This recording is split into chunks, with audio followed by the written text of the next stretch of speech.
Salut et bienvenue à tous, on se retrouve pour une nouvelle exploration. On va plonger ensemble dans les dernières nouvelles de 7 Days Tech.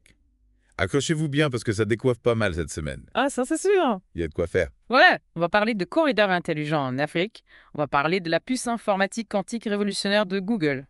Et puis, un petit aperçu des ambitions d'Elon Musk en matière d'IA avec Grok. Tout un programme. Et ce qui est vraiment fascinant, c'est la vitesse à laquelle tout ça se produit.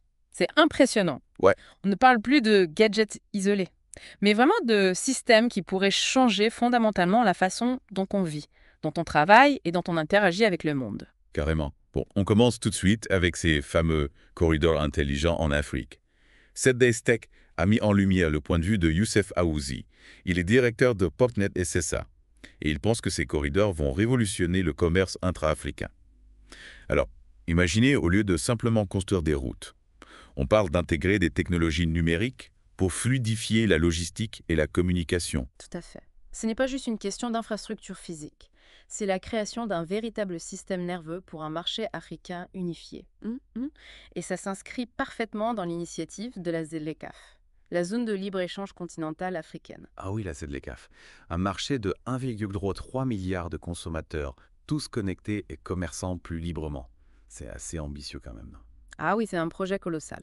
Vous pensez que ça pourrait vraiment être la clé pour libérer le potentiel économique de l'Afrique au XXIe siècle? C'est une question cruciale. Imaginez l'impact que ça pourrait avoir. Une augmentation de l'innovation, la création d'emplois. Et puis des entreprises africaines beaucoup plus compétitives à l'échelle mondiale. Bien sûr, il y aura des défis à relever, mais le potentiel est énorme. Ouais, c'est clair. Bon, on change complètement de sujet maintenant. Et on passe à quelque chose qui me donne un peu le vertige, Diallo. La puce informatique quantique de Google Willow. Apparemment, ce truc peut faire des calculs en quelques minutes, là où il faudrait 10 septillions d'années au superordinateur actuel. C'est un 1 avec 25 zéros après. Ah ouais. C'est presque impossible de saisir l'ampleur de ce que ça représente. Ouais. Mais c'est ça la puissance de l'informatique quantique. Au lieu de bits qui sont soit 0, soit 1, elle utilise des qubits qui peuvent être les deux à la fois. D'accord. C'est comme avoir un ordinateur capable d'explorer tous les chemins possibles simultanément, grâce au principe de superposition et d'intrication quantique. Bon, c'est fascinant tout ça, mais pour être honnête, je suis pas sûre de bien comprendre. Oui. Vous pouvez expliquer ça plus simplement. Comme si vous parliez à quelqu'un qui n'y connaît rien. Bien sûr. Imaginez que vous cherchez un grain de sable précis sur une plage. Un ordinateur normal devrait examiner chaque grain un par un, alors qu'un ordinateur quantique pourrait analyser tous les grains en même temps, ce qui accélérerait considérablement le processus. Ah, d'accord, je vois. Donc concrètement, à quoi ça peut servir toute cette puissance? Qu'est-ce qu'on peut vraiment faire avec? Eh bien, les applications potentielles sont assez extraordinaires. On pourrait concevoir des batteries bien plus performantes, découvrir de nouveaux médicaments révolutionnaires, et même faire des percées dans les énergies propres, comme par exemple décrypter le code de la fusion nucléaire. C'est un truc qui pourrait changer le monde. Oui, carrément. Et 7days Tech mentionne que Google a fait une percée majeure avec Willow, en termes de correction d'erreurs. Ce qui était un obstacle majeur dans le développement de l'informatique quantique. Absolument. C'est une avancée vraiment significative. Et puis ce n'est pas que Google. Il y a une vraie course à la suprématie quantique entre les États-Unis et la Chine. Celui qui maîtrisera cette technologie en premier pourrait avoir un avantage considérable dans tous les domaines. De la recherche scientifique aux applications militaires. D'accord. Donc on a d'un côté des corridors intelligents qui transforment le commerce en Afrique, et de l'autre des ordinateurs quantiques qui pourraient résoudre les plus grands défis d'humanité. Mais attendez, ça n'est pas tout. Il y a aussi Elon Musk et son IA Grok. Ah oui, Grok. Grok est disponible gratuitement en test sur X, anciennement Twitter. Il peut générer des images, répondre à des questions, bon, avec quelques limitations pour le moment, mais il est constamment mis à jour avec de nouvelles fonctionnalités. Comme le générateur d'images Aurora. On sent que Musk veut vraiment rendre l'IA accessible à tous. Ouais, c'est clair. Vous pensez que Grok pourrait devenir aussi courant que les smartphones un jour? C'est une question intéressante. Il est encore trop tôt pour le dire avec certitude. Mais le potentiel est là. Et connaissant Musk, qui repousse sans cesse les limites de la technologie, il ne faut pas sous-estimer l'impact que Grok pourrait avoir. Oui, c'est vrai. Bon, avant de partir dans des visions futuristes, on va parler d'autres infos intéressantes de 7days Tech.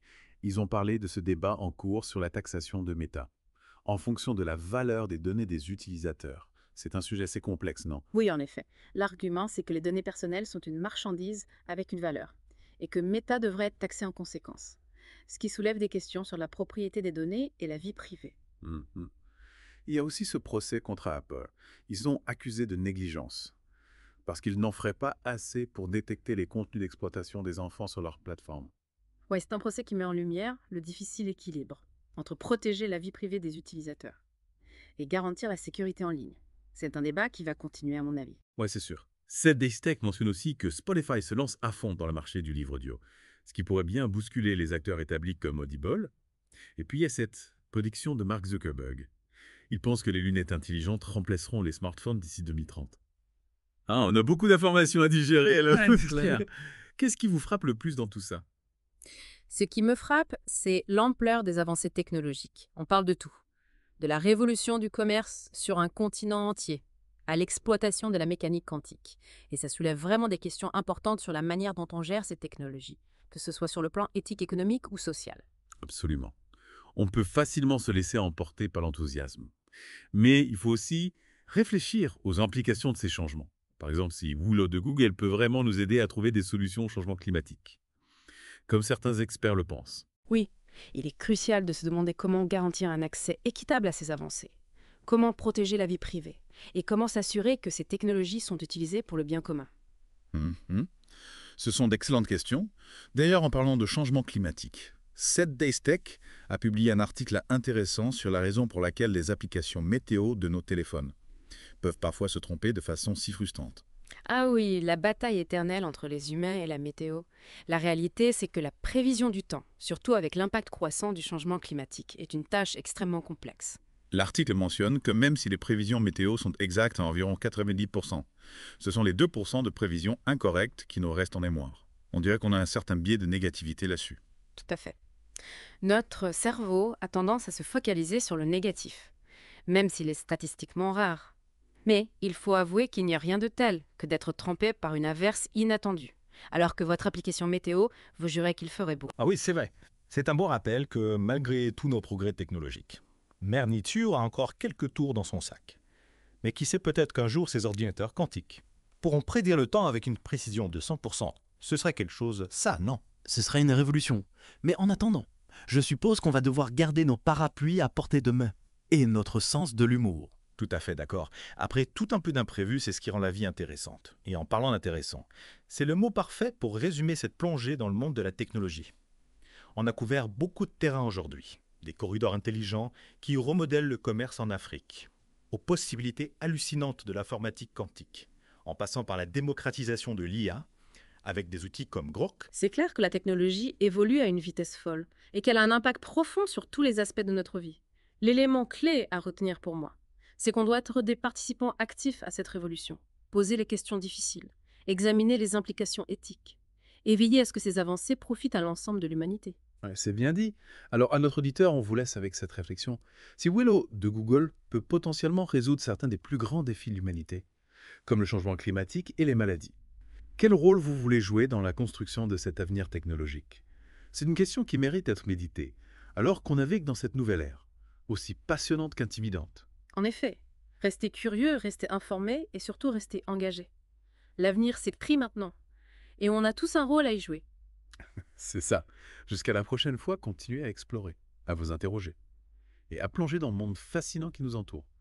Ouais, c'est vrai. Et puis, c'est pas seulement la technologie en soi. C'est comment on l'utilise. Prenons Willow de Google, par exemple. Si cette technologie peut vraiment nous aider à trouver des solutions au changement climatique, comme certains experts le pensent, il faut vraiment réfléchir aux implications de son développement et de son déploiement. C'est clair, on peut s'enthousiasmer pour le côté « waouh » de ces avancées. Mais il ne faut pas oublier la responsabilité qui va avec. Si on a la possibilité de changer le monde, il faut le faire de la bonne manière. Exactement, et cette responsabilité, elle s'étend à tous les aspects de cette révolution technologique. Comment garantir un accès équitable à ces avancées? Comment protéger la vie privée des individus dans un monde de plus en plus connecté? Ce sont des questions auxquelles il faut absolument s'attaquer. Justement, 7days Tech parlait d'un événement à venir à Rabat, au Maroc. Le GenAI Summit, vous en avez entendu parler. Oui, le GenAI Summit. Il est axé sur l'intelligence artificielle générale. En gros, l'idée, c'est de créer une IA qui peut apprendre et s'adapter comme un esprit humain. Pas juste une IA qui est douée pour des tâches spécifiques. Ouais, ça a l'air fascinant et un peu terrifiant en même temps. On dirait que le Maroc est en train de se positionner comme un leader du développement de l'IA dans la région. Ah oui, clairement. Voilà. Le pays investit beaucoup dans la recherche et les infrastructures. Et des événements comme le GenAI Summit attirent les meilleurs talents du monde entier. C'est vraiment un domaine à suivre de près. Et en parlant de choses à suivre, on ne peut pas conclure cette plongée sans parler de la météo. Ah non, bien sûr. Celle des Tech a publié cet article intéressant sur pourquoi les applications météo sur nos téléphones peuvent parfois se planter de façon si frustrante. Ah oui, le combat éternel entre l'homme et la météo. C'est ça.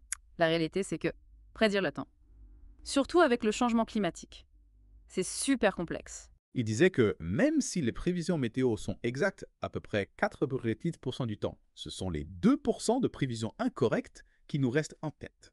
C'est ça un cas classique de biais de négativité. Notre cerveau se focalise sur les négatifs, même s'il est statistiquement rare. Mais bon, il faut avouer qu'il n'y a rien de tel que d'être trempé par une averse inattendue, alors que votre application météo vous jurait qu'il faut beau. C'est vrai, j'ai un souvenir mémorable d'une fois où... Ah oui, c'est vrai, on se rappelle plus des fois où on s'est fait avoir. Bon, qui sait, peut-être qu'un jour... Ces ordinateurs quantiques pourront prédire le temps avec une précision de 100%. Ce serait vraiment génial. Ah ouais, imaginez plus de surprises météorologiques. Une vraie révolution. Clairement. Bon, en attendant, on garde nos parapluies à portée de main. Et on garde le sens de l'humour. Exactement, un peu d'imprévu, ça fait pas de mal. Et tiens, en parlant d'intéressant, je crois que c'est le mot parfait pour résumer notre plongée dans le monde de la tech aujourd'hui. On a parlé des corridors intelligents qui révolutionnent le commerce en Afrique, des possibilités incroyables de l'informatique quantique, de la démocratisation de l'IA avec des outils comme Grok. Franchement, il y a de quoi être fasciné. Oui, c'est clair, la technologie évolue à une vitesse incroyable. Et elle a un impact énorme sur nos vies. Le plus important, à mon avis, c'est qu'on doit être des acteurs de cette révolution, pas juste des spectateurs. Il faut poser les bonnes questions, réfléchir aux implications éthiques et s'assurer que ces avancées technologiques profitent à tout le monde. Tout à fait. Alors à vous qui nous écoutez, on vous laisse avec cette réflexion. Si on a la possibilité de résoudre des problèmes comme le changement climatique ou les maladies, grâce à des outils comme Willow de Google, quel rôle voulez jouer dans la construction de cet avenir? C'est une question importante à se poser. On est tous embarqués dans cette aventure, aussi excitante, intimidante. Ouais, c'est ça. En tout cas, restez curieux, restez informés et surtout, restez engagés. Absolument, l'avenir s'écrit maintenant. Et on a tous notre rôle à jouer. Exactement. Sur ce, on vous dit à bientôt. Continuez à explorer, à vous questionner et à plonger dans ce monde fascinant qui nous entoure. Salut!